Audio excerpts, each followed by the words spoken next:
네, 신종 코로나 사태가 통제 불능의 상황으로 치닫자 중국의 위기 대응에 대한 비판의 목소리가 커지고 있습니다. 하지만 중국 정부의 평가는 좀 달라 보이는데요. 세계 공공안전에 기여했다고 자화자찬하며 검열을 강화하는 등 선전에만 치중하는 모습입니다. 김영만 기자입니다.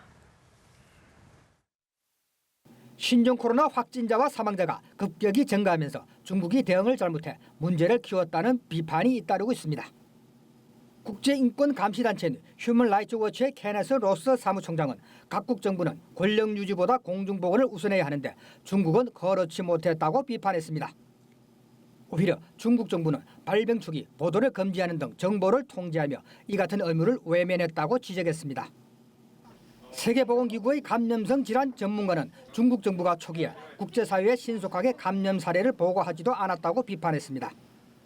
우한이 속한 후베이성에서 열리는 인민대표대회 등 정치 행사 일정에 차질이 생길 것을 우려해 축소 은폐하는 데 급급했다는 겁니다.